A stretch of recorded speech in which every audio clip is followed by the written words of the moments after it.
Welcome to the GSMC Car Podcast, the show that takes you on a journey to the automotive world.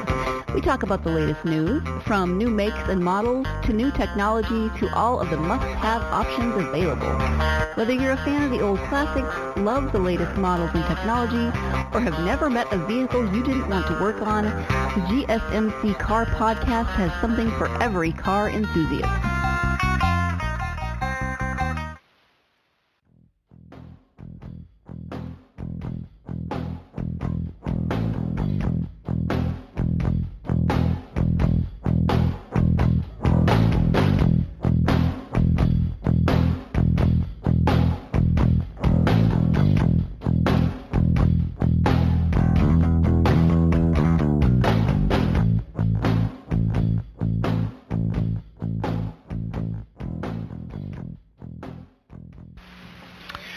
Hello and welcome to the GSMC Car Podcast, brought to you by the GSMC Podcast Network. I'm your host, David Lucy Mabel. Okay, today, folks, I don't know if you all have been able to tell with what's going on with my car life recently. I don't know if you all listened to the podcast on the joys of DIY, or if you've heard my little excerpts of my stories towards the ends of my podcast about work I've done on me and my family's vehicles lately. But today we are going to be talking more in depth about not being afraid of doing it yourself. I know this is not going to be for everybody, but I consider that since the people who are listening to this are car people, and car people, you know, a lot of times want to do their own work on their own cars, I figured I should do a podcast about this, offering some helpful tips, helpful tricks, some things to keep in mind, and really just some pointers on when it may be time for you to stop wasting money at the mechanic and then start doing work yourself on your car. So let's get started. In segment 1, we're going to discuss some opening thoughts, an overview of what doing yourself looks like. Segment 2, we're going to go over some safety things. Segment 3, we're going to go over some tips and some tricks. And then obviously segment 4 is going to be my own personal thoughts and more in depth as to why I started to do things myself on my own car. Granted, I'm not a professional mechanic. I'm an amateur. I would like to say I'm a mechanic by force, not by choice.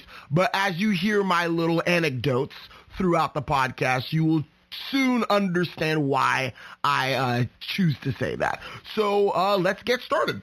Okay, so folks, one thing we're going to want to discuss is not all cars should be, should have DIY work done to them, if I could put it that way. There's not really a way to say that. Not all cars are eligible for DIY, I guess, but not all cars should have DIY work done with them. This is not for cars still under warranty. If you go ahead and take matters into your own hands with your car that is still under warranty, you may very well void your warranty, because the warranty, there's a lot of legal foolishness dealing with that. There's certain things you can't do. For example, I know if a car is still under warranty, you shouldn't put rims on it. There's certain modifications you can't do, because all of those things may void your warranty. And if you void your warranty, then it's as good as nothing at that point. So if anything breaks, the manufacturer, the dealer that you bought it from, they're all not responsible, and you have to pay out of pocket to get that done. So, this is typically not for the newest cars. The dealership under warranty will service your car for free or at a reduced price.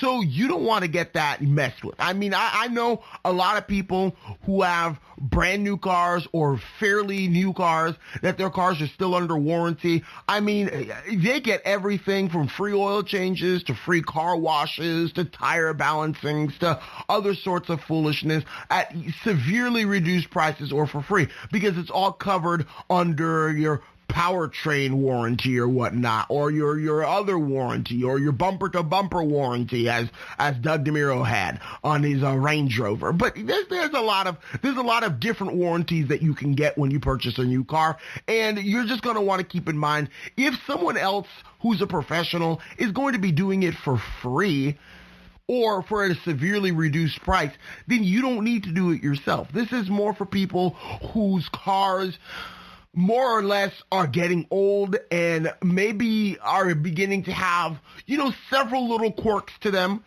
maybe several little problems, nothing major, but several little problems that are beginning to add up that are really not, honestly, that really isn't justifiable for you to keep on throwing money at it. This is when a car begins to become a rolling project that if you care about it that much, you're going to keep it on the road, but you're going to take your time with the maintenance and you're going to learn to do things yourself. Therefore, you can keep it on the road, but you don't have to break the bank doing it. It's more for people who are wanting to do that. And another thing, cheap aftermarket parts may not be available for the newest cars. And newest cars, in general, tend not to be DIY friendly. You'll soon find out about that. It really has to do with the parts, but you'll find out about that, I believe, in segment 3. So there's a couple of things that you're going to want to do, though, if you are considering DIY. You might consider DIY if you're a handy person, meaning someone who has tools, someone who's used to working with their hands, hence the term handy, someone who doesn't like to, someone who's not complacent, I guess. Someone who always sees how something can be better and they're willing to take matters into their own hands to make it better. For example, I'm the type of person, yes, my car is 18 years old this year. It was built in October of 2003. Even though it's a 2004 model, the car itself, the actual physical specimen is, oh goodness, it's 18 years old this year. I mean, my car has definitely seen better days, but I'm the type of person, I'm not going to say, oh, it's an old car, it doesn't matter. No, I'm the type of person that says the car must be perfect, or at least as perfect as I can afford to get it. So if I've got, some sensor that really is inconsequential to how the car runs, but it needs to be changed, I'm the type, I'm going to change it. If I'm the type, I'm the type that, my 18-year-old air suspension has seen better days. I've replaced several components to it, but I'm the type, hey, it was a factory component to the car. I'm going to keep my car at factory specifications for as long as I can, as long as it makes sense to, so I don't have to keep on modifying my car. I mean, that's another thing, I believe in. I don't believe that once a car gets old, it doesn't matter for it to be perfect anymore. In fact, the older a car gets, the more important it is for it to be perfect so that it can prove its reliability. Because if you go and let a car, be neglected, oh, well, it's just a small thing, oh, it doesn't matter, blah, blah, blah, nah, those small things are going to pile up. Then you're going to start having big things. Then 1, 2, 3, you're going to have a car that even though the engine and transmission may be fine, oh, well, all 4 windows don't work, or this sensor's gone bad, or the AC doesn't blow cold on one side, blah, blah, blah. You're going to have a car that's a shell of its former self. These are the things, even though a window regulator is not going to stop you from driving the car, if it goes out in your car, especially if it's stuck up. Like, if it's stuck up, I mean, like stuck closed, I should say. The window regulator caused the window be stuck closed. You can't open the window. I mean, that's something you got to change because you're going to want to open your window at some point. I mean, it's just little things like that. It's just little things like that. People tend to neglect them. And after a while, when the car gets to be 18 years old, then you get to a point, the small things add up and then they become big things. And then you get a car with 4 non-functioning windows. You get a bunch of sensors that need to be replaced. You get the air conditioning not blowing cold on this side, blah, blah, blah. Even though all of those are inconsequential to how the car runs, it makes the car highly impractical at that point. So that's the type of thing that people tend to want to get rid of older cars for. Oh, well, it's so old. Oh, this doesn't work. That doesn't work. If you keep the car functioning like a new car, it may not look the best, but as long as everything works, that's how a car should be. No matter how old a car is. Everything should be kept in working condition. Everything from speakers to tie rod ends. Everything from window regulator motors to, coolant temperature sensors. I mean, everything. Everything should be kept running in factory specification because that's what's going to make your car worth saving and worth driving if all of the little things have been addressed. And at this point, it's basically just cosmetic stuff because cosmetic stuff is fairly easy. I mean, parts can be replaced, things can be buffed out, scratches can be removed, blah, blah, blah. Things can be touched up. But once you start getting into electrical or mechanic components failing and they're being neglected, I mean, that's not something you want to have to deal with a car that's been neglected. So yeah. Sorry, I kind of went down on a rabbit hole, but if you're a handy person, you're going to want to, consider DIY. If you have tools, you got to have tools, man. No, how many times have I tried to do something and I did not have the proper tool for it? It just makes things a lot more difficult than they need to be. You have to have tools. Remember, tools are an investment. Even though you might spend a bunch of money up front getting the tools, but when you know that the tools are not going to be something that you're going to throw away after one use, that you're going to keep on using them for several years, you will realize that the tools are an investment. So remember, you must have tools. And you aren't afraid of getting dirty. I mean, I'm going to have to put this out there, because I was just talking to my girlfriend about this yesterday, actually. She's a good country girl. And getting dirty is just part of country life. I mean, you just do that. That's just how that's how work is, that's how work is done. Work is done because you're getting dirty. That's how it's accomplished. You have to get dirty in order to get work done. I, on the other hand, I will be the first to admit I'm a suburban socialite. I don't believe in getting dirty. I pay other people to get dirty for me.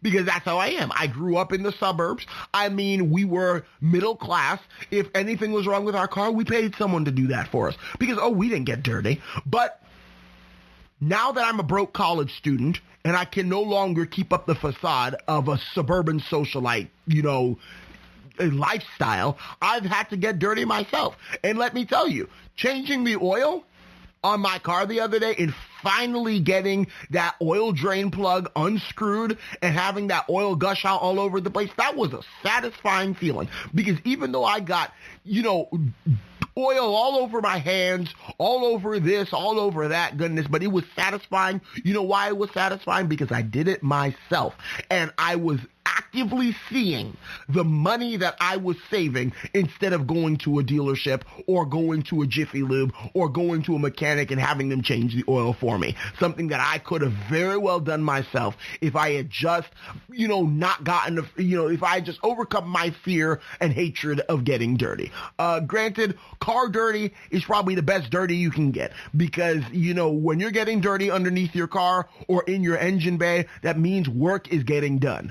So, I mean, you never get dirty for no reason.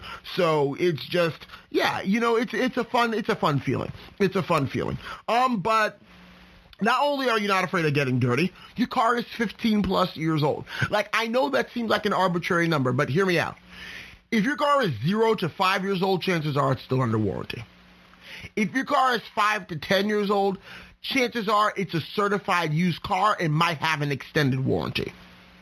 If your car is 10 to 15 years old, that's, starting to be a good place to start doing DIY. But 10 to 15 years old, you have to, it's sort of that limbo period, that those cars that are 10 to 15 years old are beginning to get some miles on them, but they're not quite to the point where, it's no longer justifiable to keep on dumping money into them. If your car is 10 years old and you take it to a mechanic and it needs a $600 fix, it's worth fixing. However, when your car transcends from being 10 to being 15 to almost being 20, like my car, then you get to the point where you take it to a mechanic, and at this point, my car is worth trade-in value probably $1,500. Private party selling probably $2,500. So when I'm going to take, I'm going to be generous, a $2,800 car. and you go and dump $700 into it for something that you could have done yourself. It's beginning to get ridiculous at that point. I mean, I had to pause because if only y'all could see me, there's a smirk across my face right now. I mean, I know I'm guilty of this. I have dumped, hundreds of dollars at once into a car for something that I could have conceivably done myself if I had just known how to. And at that point, you kind of get to the point where other people are beginning to ask, well, why don't you just get a new car? Or you're getting to that point where you're beginning to think, it's like, dang, why don't I just get a new car? Like, I'm going to keep on, as much as I love my Buick, I mean, last time I dropped a ton of money on it, I was like, dang, you know what? If I had a newer car, I wouldn't have had to do this. But, at that point, I say, instead of getting a newer car and incurring an unnecessary car payment, I'm just going to start doing work myself on my car. And another thing, you must have patience. Patience is a virtue. Oh my goodness. I am so guilty of not having patience, especially when it comes to things that are going wrong. I hate with all capital letters trying to figure out something that is wrong with my car.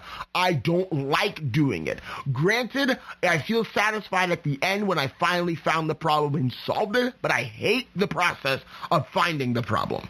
And another thing, people with multiple cars, especially multiple hoopties, as Tyler Hoover would say, you might want to consider doing some DIY work. Because when you got like 3 cars, all of which are pushing 15, 20 years old, all of which have nearly 100 or over 100,000 miles on them. Some are pushing 150,000 miles. I mean, at that point, you might want to save a lot of money. Instead of taking each of them 3-4 cars to the dealership, you might as well just start doing the simple stuff yourself. Because where the dealership makes money is in the simple stuff. The simple stuff that you can do yourself. That's where they make the most money. Because they can charge a premium because they know nobody knows what the heck they're doing. So please stay tuned for segment 2, in which I'm going to be discussing some safety tips on doing it yourself on your car. So please stay tuned, folks.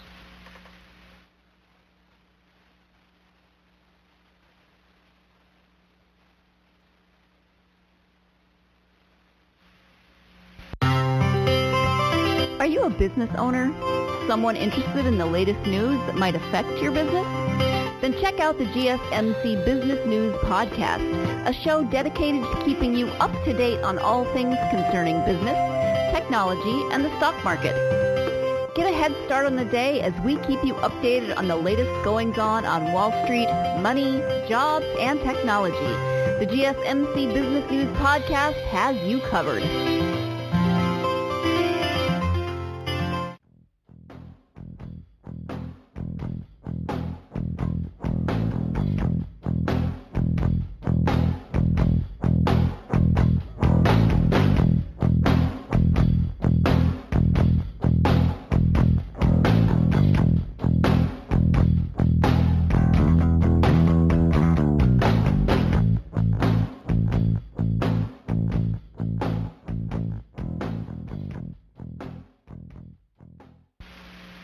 All right, welcome back, car lovers. So, in segment 1, we discussed some opening thoughts on DIY, some things that you should and should not do, what cars are best to do DIY work on, how you should be if you plan on doing DIY work. You should be handy, you should have patience, you should have tools, blah, blah, blah. All of those, those normal everyday things. So, get this.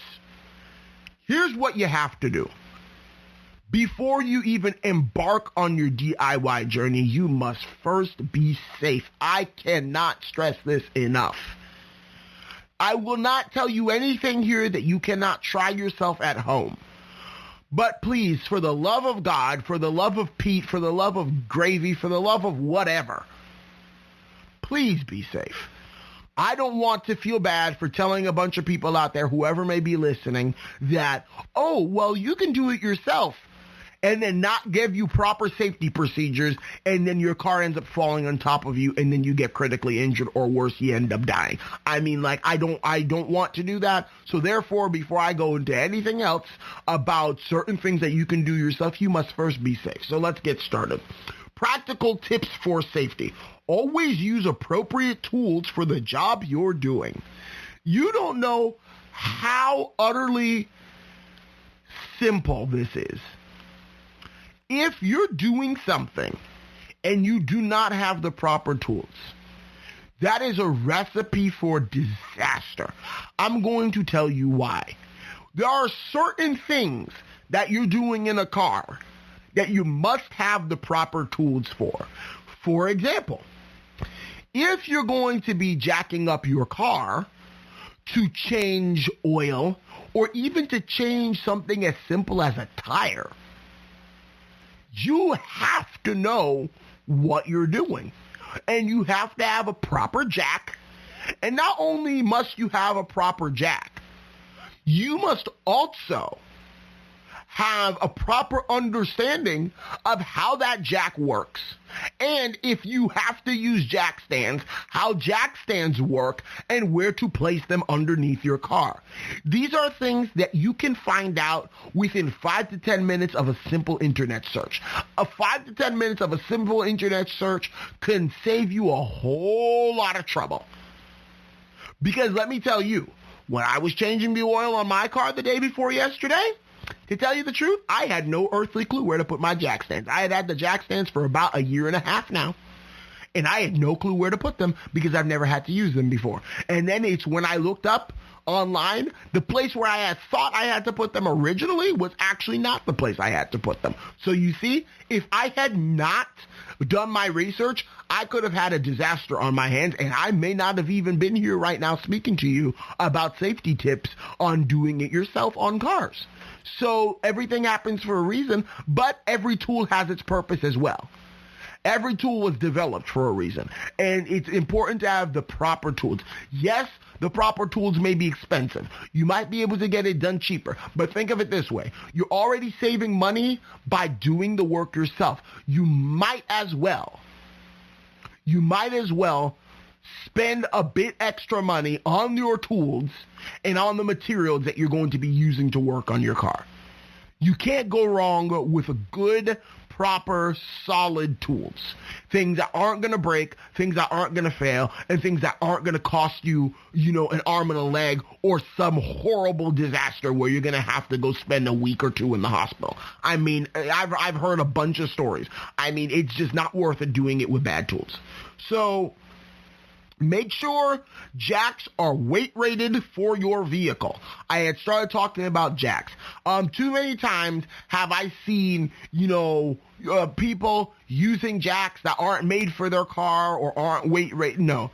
Use the jack that came with your car if you're doing something as simple as a tire change, or if you have a car, and I'm talking about an actual car like a coupe or a sedan, use a jack that's rated at least 2 tons so you can lift up a portion of your car. If you have an SUV, then you might want to go with a 3-ton jack. And there are different settings, there are different levels of what you need depending on what type of vehicle you have, how much your vehicle weighs. These are all things that you need to know because, I'm the type of person, I like to know everything about my car. I like to know my car better than the mechanic knows my car. I know my car dry weight weighs 3,800 pounds. Just about. But with fuels, with oil, with, all sorts of fluids, it soon tops out at 4,000 pounds. When I was at the AutoZone the other day buying a jack for my car, I was expecting that I needed a 3-ton jack because I was like, my car is really riding on that 2-ton line because I've got a big heavy Buick. I'm like, maybe I should go ahead and get the 3-ton jack. And then the mechanic, or I don't know if he's a mechanic, but the sales associate over there at the AutoZone was telling me that, hey, you know what? Think of it this way. You're not lifting up your entire car. You're only lifting up the front or the back, so you don't need a 3-ton jack. I was like, that's true. So I got the 2-ton instead because the 2-ton is good for the entire weight of the vehicle. So like raising up the front or raising up the back, that's nothing for that thing. Make sure you understand how they work. Make sure you understand how to set them up. Make sure you know. Make sure you know. And make sure you know. I mean, I'm going to emphasize that. Double, triple, quadruple check that you know what you are doing so you do not end up having a disaster on your hands. And once again, back to jacks, because this is the most common point of failure when people are doing things their own on cars. I mean, this is perhaps the most disastrous thing. Rather you fry your electrical system and you don't have a jack slip on you, because if you have a jack slip on you, that can mean life versus death. A frying electrical system, I mean, you might need a new alternator, worst. Or you just might need a new car if you've done something that horrible. But like, having a jack slip on you, goodness, you don't want that to happen, goodness. But anyway, so the jack stands are an absolute necessity. Never, ever, ever, ever, ever, ever, ever, ever, ever support a car on jacks alone. You don't want to do that. Unless you're changing a tire and you know within 5-10 minutes you're going to be done, you can keep the jack underneath the car. Never support the weight of a car on a jack alone, because jacks can deteriorate and then slip. Jacks can lose hydraulic pressure and then fall depending on type of jack you're using. You do not want that foolishness, goodness. You just don't want it. You do not want it. So always have jack stands in conjunction with your jack. And when you're using jack stands, always use them in pairs. I think that's pretty common, but I've even heard stories of people buying just one jack stand and thinking that's going to be sufficient. It's not sufficient. You must have two. At least two when doing something. And moving on to some electrical components. If doing anything electrical, disconnect your negative battery cable first. That's very important, because when you're doing electrical stuff in your car, you may fry an electrical circuit. I mean, that's happened to me before. You'll hear about that soon. Or you may accidentally set off an airbag, depending on what part of the car you're going to be touching. A lot of modern cars, and by modern cars, I mean cars built within the last 30 years. That's what I mean by modern cars, even though technically a classic car is 20 years and older. But we're getting to the point where we've lived long enough that cars have had airbag technology for nearly the past 30 years or even more in some cases. So I'm going to go ahead and put every car from 1990 to 2001 or 2021. Wow. Oh my goodness. Happy New Year, by the way. Holy smokes, I just said 2001. I remember when it turned 2001, folks. I was in pre-K. But anyway, moving on. So I'm going to lump in every car from 1990 to 2021 over here, and I'm going to say for that 31 years, if your car is built within this time frame, chances are you have airbags. And a lot of cars have not just airbags in the steering wheel and on the passenger side, they got airbags in the seats. Some of them have side airbags. Some of them have curtain airbags. I mean, you got to be careful for where your airbags are, because if you do not disconnect your battery and you touch something wrong, goodness, you can have an airbag exploding in your face. And it may not kill you, but boy, is it going to hurt in the morning. I mean, you might even need to get surgery or something. I mean, you might break your nose. You might, get a black eye. You might shatter something. I mean, you don't want that happening, because an airbag is an explosive charge. It's literally an explosive charge. It's not just, oh my goodness, it's so powerful, it's explosive. No. It's actually an explosive charge. So you don't want that, blowing up within inches of your face. I mean, so if that's not a motivator enough to turn off your battery, think about how about, going home or going to the hospital with a black eye, shattered eye socket, or, a broken nose or a couple missing teeth because you forgot to disconnect your battery and your airbag went off in your face. So yeah, you don't want to do that. And of course, you can electrocute yourself. So disconnect your negative battery cable first. I have to stress this again. You can die if you do not follow safety procedures. This is a thing. When in doubt, ask a trusted mechanic. There's no shame in asking. I have to direct this towards the men. It is a common stereotype, and it is well known that men do not like asking for help and do not like asking for directions and don't like asking for instructions. Maybe it's because men can't follow instructions as well. I'm a man myself, goodness, and I can tell you, I do not like asking for instructions. And I do not like asking for directions because I like to do everything myself, including figuring it out on my own. But I will tell you, shamelessly, when I went to go change the oil on my car the other day, and I know for some of you all out there, changing oil is a really tame thing, but considering who I am, what I do, I like to knit and crochet. I like to watch the Golden Girls. I mean, I'm a car guy, but I like a comfortable, cushy lifestyle. I don't like getting dirty if I don't absolutely have to. So me changing the oil on my car for the first time, I mean, that was a big step for me. But I asked the technician over at AutoZone, what are some tips? Give me some tips on what I should do and how I should do them. And then he told me everything that I need to know. He helped me get the parts and everything. Yeah, I dropped $170 on parts. If I had just gotten the oil change alone, I would have only dropped $100. But I know that the only thing I'm going to have to buy in the future is an oil filter and then 5 quarts of oil to change the oil in my car. An oil filter and 5 quarts of oil is going to be $40. So if I can tell you, for me to do a full synthetic oil change on my car, I only need 30, 45 minutes of my day and then $40 to go towards that, whereas I would have to probably spend 30 or 45 minutes waiting to get an oil change and spending $100 to do it by some professional who's going to try to upsell me and frankly who may not even do it properly.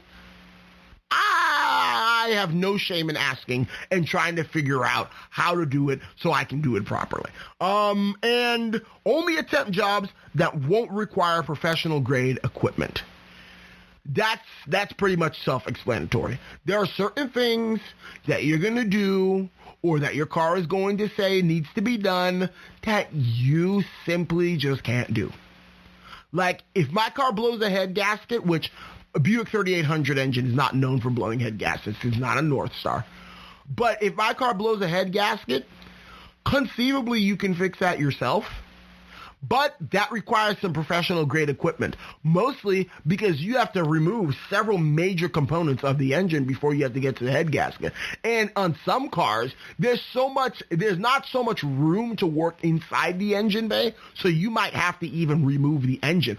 All of that requires professional grade equipment. That requires multiple people. That requires a lot of stuff that is not simple, and you should probably not try to do in front of your house. That's a very helpful tip. But moving on.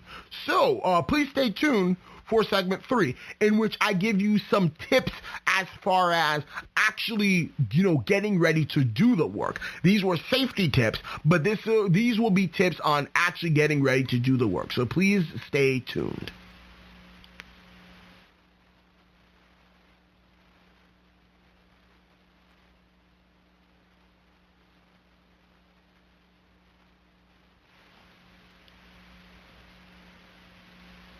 Tired of searching the vast jungle of podcasts? Now listen close and hear this out. There's a podcast network that covers just about everything that you've been searching. Hey! The Golden State Media Concepts Podcast Network is here. Nothing less than a podcast bliss with endless hours of podcast coverage. From news, sports, music, fashion, cooking, entertainment, fantasy, football, and so much more. So stop lurking around and go straight out to the Golden State Media Concepts Podcast Network. Guaranteed to fill that podcast itch. Whatever it may be. Visit us at www.gsmcpodcast.com. Follow us on Facebook and Twitter, and download us on iTunes, SoundCloud, and Google Play.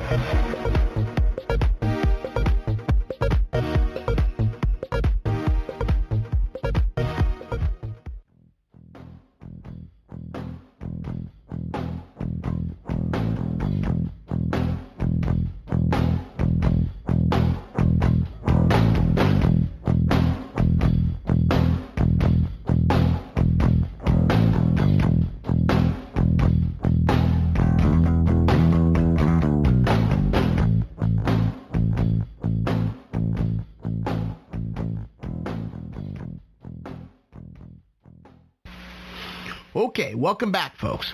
So, in segment 1, we discussed some opening thoughts, some general things you should know about DIY. In segment 2, we discussed safety first. And in segment 3, we are going to be discussing some practical tips and tricks for doing it yourself on your automobile. So, please, listen, stay tuned, and please enjoy. So, one thing I want to say, and this is, I swear by these. Get a repair manual for your car. Typically, they will cover a range of years and models that are similar to yours and that are mechanically basically the same. And any discrepancies between this model versus that model, some things that might not add up, they are going to let you know in the repair manual so you're not confused. I live my car life by this repair manual that I bought. I bought a Haynes repair manual for all the Buick, Pontiac, and Oldsmobile full-size models from 1985 to 2005. So for 20 years, this car covers all of the Buick, Pontiac, and Oldsmobile full-size models that are front-wheel drive and that came with the 3.8-liter V6, be it the Series 1, Series 2, or Series 3. So I just have to put that out there. I live my car life by this Haynes repair manual. Haynes repair manuals are getting tough to find because apparently the man who printed them passed away a few years ago and they stopped making them. So now I don't even think you can get a brand new one. I think you only have to get a used one at this point. And it's getting to the point where they're becoming scarce. I got mine down in Miami. I had been always needing one because I remember growing up, my dad had one for our Cadillac DeVille. And then eventually it ended up getting passed down to me. And so when I got the car, I got the book that went with the car too. And honestly, to tell you the truth, I have no earthly clue whatever happened to that book. I know what happened to the car. I don't know whatever happened to the book. So now my brother's got a 2002 Cadillac DeVille, which I was considering buying at some point. I might not be able to afford to do that anymore due to some recent changes in my life. But anyway, I don't know where it is. But I know it's going to be hard to find another one for a Cadillac DeVille. So when I found one for a Buick Park Avenue, or at least not specifically a Buick Park Avenue, but for all the cars that were related to the Buick Park Avenue, I jumped at the opportunity and I seized it right then and there because I was like, boy, I don't know when I'm going to need this, and I don't know when's the next time I'm going to find one right for sale in front of my very eyes like this. And boy, let me tell you, goodness, that Haynes repair manual paid for itself several times over the next course a couple of weeks ever since Thanksgiving. Yeah, I've been having to use it because my car just started giving a bunch of little problems. So, you're going to want a repair manual for your car or for the range of models and years that are similar to your car. And join an online forum for owners of your car. There are Toyota, forums, there are Buick forums, there are Cadillac forums, there are Lincoln forums, there are all sorts of forums on the internet. And I will tell you, for the longest while, forums intimidated me. The reason why they intimidated me was because I was like, man, the thing is, I have to post and I have to reply and I don't know, I have to join, I have to make an account, I have to, become a member, blah, blah, blah. Yeah, it's free, but, it's just a lot of work. Like, they intimidated me for the longest while. But as you all know the story of trying to figure out what on earth was wrong with my rear lights in my car, I joined the Buick forum. When I changed the camshaft position sensor on my brother's car, I joined the Cadillac forum. Because not only will it give you updates on certain posts that you may be interested in looking at that can provide you with some valuable information, or heck, you can provide someone else some valuable information on the problem that they are receiving, or they are experiencing, I should say. You can learn a lot and you can give a lot of knowledge on a forum. So it's very important, especially if your car is getting to that point where it's a bit older And then there are lots of people who've owned this car, lots of people who've driven this car, lots of people who know the common problems that these cars give, because no car is perfect.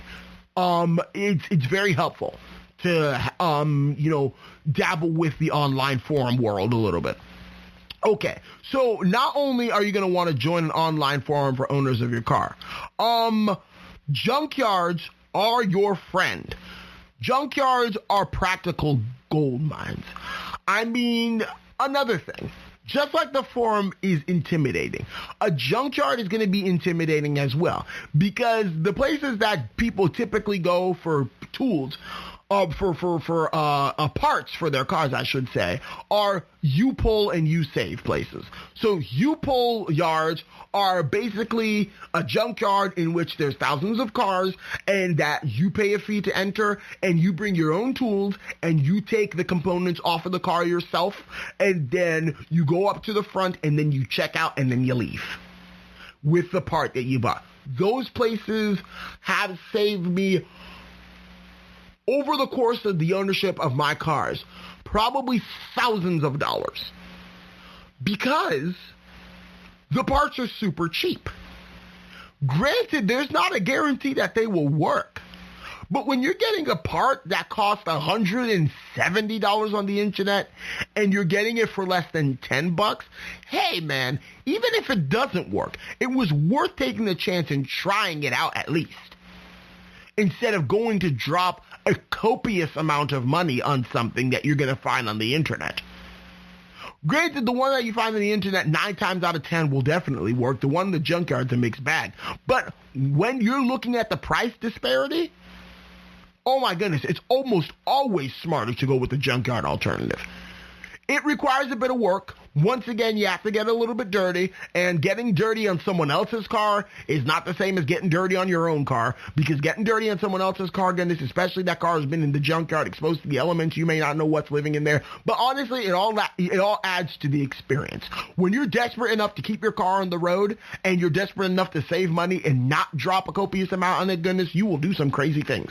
I mean, I was upside down with my head on the floor of this 1999 Buick Park Avenue at the Garden Street U-Pull-It yard in Fort Myers, goodness. And I had no regrets. Did I know when was the last time that car was washed? No. Did I know who had been there, what had been there, and what had been living in that car? Absolutely not. But you know what? I just had to do it. I just had to do it because I was like, you know what? I'm going to save money. And saving money is a big motivating factor, especially when it comes to getting dirty underneath a car. So junkyards are your friend. However, this only really applies to very common cars or cars that are 15 plus years old. Like I said earlier, newer cars are not DIY friendly, and this is probably the biggest sticking point when it comes to newer cars. Newer cars simply don't end up in junkyards. Newer cars, newer cars, if they get into an accident, they're still worth enough to be sent to a body shop to be fixed and put back on the road. Newer cars are hard to find in junkyards. And even then, even if they do get totaled, a lot of times they get a rebuilt title and then they get resold. So, I mean, a newer car is 0 to 5 years old. It's next to an impossibility to find those in junkyards. You're not going to find them. 5 to 10 years old, you might begin to find them. 10 to 15 years old, that's when you're going to start seeing them. And 15 plus, most definitely. Most definitely. Like, I know that my car is 18 years old. I already know of 2 junkyards off the top of my head that I know have a Buick Park Avenue of the same vintage as mine in them. I already know 2 junkyards off the top of my head. Or on the top of my head, I should say. I only have 1 head. But anyway, I mean, it's very important to know that junkyards are your friend, and this really only applies to older cars. And another thing, this might seem odd to some people, but you have to know which cars share parts with yours. The vast majority of cars do not have bespoke mechanical components. Bespoke meaning one of a kind to that car. Chances are you'll find the exact part on another car made by the same company. Let me take an example of this. I have got several Cadillac parts on my Buick. And the reason why is because I've done my research and I know what platform my Buick Park Avenue was built on. My Buick Park Avenue was built on GM's G platform, which was the platform that they used for full-size front-wheel drive models during the early 2000s. What else was built on the G platform? Granted, it wasn't called that, so you have to do some extensive research to find this out. The Cadillac DeVille and the Cadillac Seville of the same time period were also built on the G platform. But because they were Cadillac, GM decided to give them the K platform moniker in order to distinguish them from the lesser cars. However, the G platform is the same platform as the K platform. So, when I was looking for a horn for my 2004 Buick Park Avenue Ultra, I had only found one Buick Park Avenue in the junkyard. And that one Buick Park Avenue, the horn was all corroded and rusted and all sorts of foolishness. So I was like, let me go check some of the Cadillacs. Because I know those Cadillacs are built on the same platform, and they're both built by GM, and heck, they're built on the same assembly line, as a matter of fact. They're all built at Hamtramck, Michigan. I was like, chances are those Cadillacs have the same horn as my car. And if not the same exact horn, the horn that they do have will plug into my car and work the same way. And lo and behold, when I looked across the way at the Cadillacs, which, it's funny, there's not a lot of Buicks in the junkyard, at least not a lot of Buick Park Avenues, because those cars tend to last forever. But Cadillac DeVilles are a dime a dozen. But I went to a Cadillac DeVille, I got the horn off of that, and the horn was a lot cleaner, and the horn looked a lot newer, and the horn had a lot less corrosion on it. So I went with the Cadillac horn. So I'm sporting a Cadillac horn on my Buick. Does it sound any different? Absolutely not. Is it a different part? No, it isn't. But you have to know which cars share the platform, share the engine in some cases, and obviously share the manufacturer. Because you may be surprised. When I was looking for a headlight socket for my girlfriend's 2006 Honda Pilot, I went and got the headlight socket off of a 1997 Acura RL. Why? Because I couldn't find it in any of the Hondas, so I was like, you know what? Let me go check the Acuras. And lo and behold, the first Acura I checked, I found the part that I needed, and it plugged right into her car. Because Acura and Honda are made by the same company. They're made by Honda. Acuras are just fancy Hondas. So if you know these things, and you know which components are likely to be shared between cars that are in the same family, then you don't have to look for your specific car. You could always get a part off of another car that might be more common than your car, but shares the same components. If I had to look for a Buick Park Avenue specifically, every time I went to go look for a part in the junkyard, I would never stop looking. Because Buick Park Avenues are hard to find in junkyards, especially Buick Park Avenue Ultra. I have been to tons of junkyards, and several times, and they're always getting new vehicles. I have yet to see a Buick Park Avenue Ultra. I've seen the Buick Park Avenue base model. I've never seen a Buick Park Avenue Ultra in a junkyard. I've seen Cadillac DeVilles, I've seen DHSs, I've seen DTSs, I've seen all sorts of them. But I cannot find a Buick Park Avenue Ultra in a junkyard. They are just that uncommon, and they are just that durable that people are not sending them to the junkyard just yet, even though the newest one is now 16 years old. So, I mean, that's something you have to keep in mind. Like I said, newer cars, typically a no-go. There's not much information from owners who may have experienced similar problems. Parts are expensive, and aftermarket parts have not yet been developed. Aftermarket parts can either be your worst enemy or your best friend. If it's something that's worth replacing with a proper part. For example, you don't want a fuel pump from China. If you're replacing the fuel pump on your car, you don't want a fake fuel pump from China, goodness. You want an OEM part. But, man, if you're replacing an interior switch, it doesn't matter if it's from China or not. I mean, as long as the interior switch works. Those are what I'm talking about. But aftermarket parts on newer cars have not yet been developed. I can't go and find a cheaper alternative for a part on a 2020 Toyota Corolla. It's not going to happen. It's not going to happen because aftermarket has not yet been developed for that car yet. So, those are some tips and tricks on doing it yourself. So please stay tuned for the last segment in which I'm going to really discuss what I think is important and why I think it is important for you to do it yourself on your car, especially if you have an aging vehicle. So please stay tuned.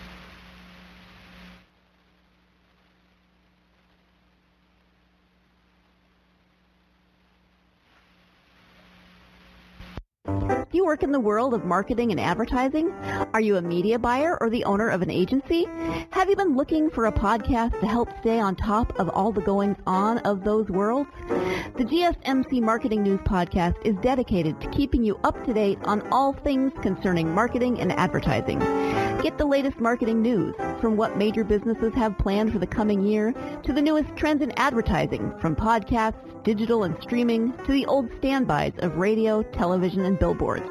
The GSMC Marketing News Podcast has you covered, whether you're a marketing agent or a business trying to expand your brand.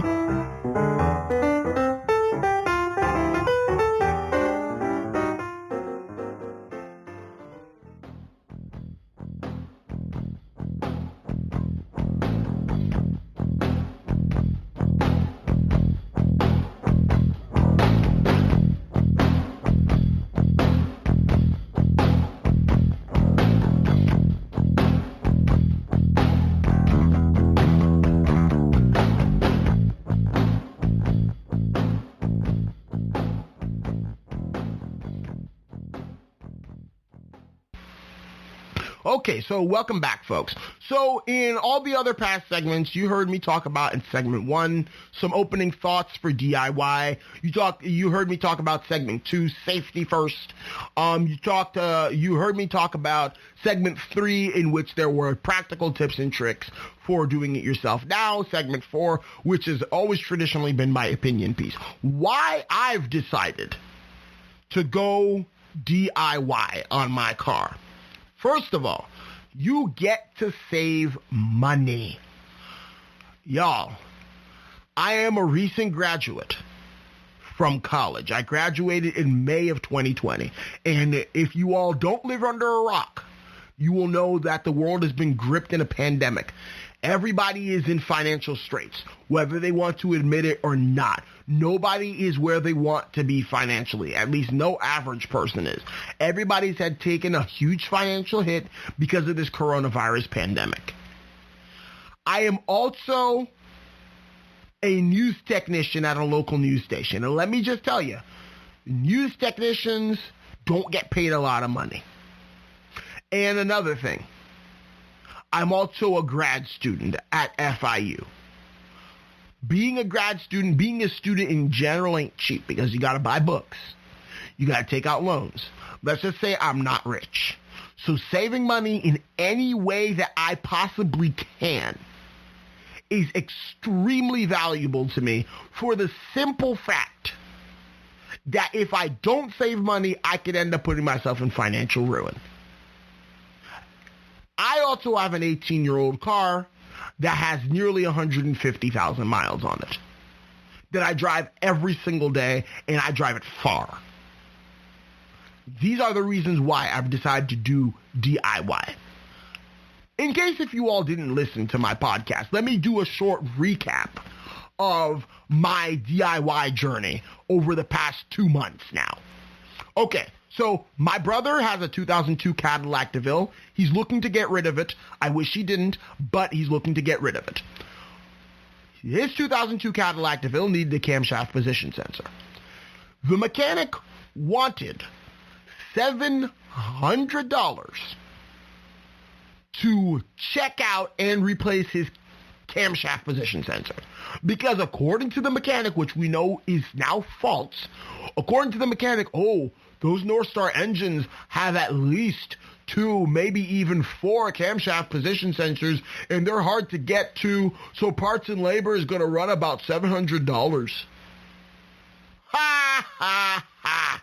That's a load of balderdash. That's hogwash. That's snake oil. Whatever I can say while still saying, G-rated and politically correct on this podcast. That's a bunch of foolishness. It's not true. However, if I wasn't someone who decided to go DIY, I would have just bitten the bullet and told my brother, hey, you know what? You're going to have to spend $700 just to get your car fixed. You do some research and you follow all the DIY tips, and then you will actually find that the 2002 North Star engine that is in the 2002 Cadillac DeVille only has 1 camshaft position sensor. And the camshaft position sensor, all you have to do is unscrew like 4 bolts to get to it. You have to move the coolant reservoir tank out of the way, and the one bolt that's actually attaching it to the engine housing, or the engine block, I should say, is a 10 millimeter bolt. So within an hour, I was done fixing this car. And how much did I pay for the part? $87. So $87 versus $700 that you would have paid a mechanic to do it. Come on, y'all. It's a no-brainer. Saving money. Saving money is why I decided to go DIY and why you should too. Another thing, my Buick, Betty Love, my personal car. I went to the dealer when I found out that my taillights weren't working. They were not coming on when the headlights were coming on. So I'm like, oh, goodness gracious, Father in heaven, what am I going to do? Let me go to the dealer. I'm going to have to pay for them to do a diagnostic, but at least they'll tell me everything wrong with the car. I get to the dealer, and then I have them look at the car. Here I am about 3 hours later. They finally come back to me with the report on what they found on the car. They tell me that the car needs like $2,000 worth of work into it. Because, this is broken. That part's discontinued. This is that. This is that. This is that. This is that. This is that. To the point where the man was so just, He's like, even if you had the money, I wouldn't dump the money into this car. I wouldn't fix it for you. And to which I wanted to say that whether I had the money or not, if I told him to fix it, and whether he wanted to do it or not, he would have no choice because I'm the customer. But I digress. What you're going to want to do, or what I wanted to do, was figure out what on earth was wrong with my car. He told me $2,200 worth of parts. I told him to give me an itemized list of what exactly needed to be done and how much it was going to cost, and then I would look at it myself. And what I end up doing, I end up collecting this itemized list. I still have it in my desk drawer. And then I go and looked at it, and I was like, that doesn't need to be changed, that doesn't need to be changed, that doesn't need to be changed. And all the ones that do need to be changed, I'm going to do them myself. Okay. How much did it cost me to fix my lights on my car? It only cost me less than $100 for all the parts. Granted, it cost me a week's worth of time, which is why you must be patient. But when I finally figured it out, with just less than $100 in parts, I was able to fully sort out my car. That's the spirit of DIY. Saving money. Not just the fact that you have the satisfaction of doing it yourself, which is always great. You can save money if you choose to do it yourself. And another thing, oil changes. You can do an oil change yourself fairly simply. Guess how much money it costs for my car to get a full synthetic oil change. I have a 2004 Buick Park Avenue Ultra. My car takes the standard amount of 5 quarts of oil every time the oil is changed. It costs upwards of $90. But The base price down here for full synthetic oil changes is $100 for an oil change. That's full synthetic. You know what I did? I bought all the tools that I needed. I bought the nicest oil that I can find on the shelf. The best oil I can find on the shelf. And I got myself a proper oil filter for about $179. And the tools, I'm going to be able to reuse them. And if I'm just calculating the things that I'm going to need to buy again for the next oil change, which is just the oil and the oil filter, I had spent $40 on those. So I got $130 worth of equipment that I know I'm going to keep for the rest of my car's life and perhaps beyond that. And I was able to get the best oil plus a very good oil filter for $40. That's why you do it yourself. Because for as much as I drive, if I were going to go to a Jiffy Lube every single time I need an oil change, I would be poor. Because I only put full synthetic in my car because full synthetic is what's best. And I didn't know how to do it myself. So if I didn't know how to do it myself, I would have been poor. But now, thankfully, I've done the research and I know how to do it myself, and it's a very simple process. I can imagine as I get better at doing it and I know exactly what to expect every time, within a few years, I mean, it's just going to take me, or not even within a few years, within a few couple of tries, it's only going to take me a few minutes next time. It might take me 15, 20 minutes at most next time for me to change the oil. So there you have it. I mean, that's why I started doing DIY. Another thing, you can gain useful knowledge. Gaining useful knowledge is very important when it comes to having an older car. You always want to know what you can do to keep your car on the road. You always want to know the quirks, the features, the other sorts of things on your car. You're always going to want to know that. Feelings of satisfaction. I've mentioned this before in this podcast. There is a special feeling of satisfaction you get when you do the work yourself on a car that you can't get anywhere else. And the feeling of satisfaction is real. And another thing, you get to keep your old car on the road for longer. Who doesn't want to keep their old car on the road for longer? Especially those who have a sentimental attachment to their car. I mean, it's always great to see an older car that's been well maintained that the original owner is still driving it. Granted, I'm not the original owner of my car, but many of you all out there might be the original owners of your cars. And if they're beginning to get old, especially in that 15-plus year range, I mean, you might as well start doing work on them yourself. So you've heard throughout this podcast, you've heard the opening thoughts. What are some things you should know? You've heard about all the safety tips. You've heard about all the practical tips as far as junkyards and finding parts and, unscrewing and screwing things, goodness.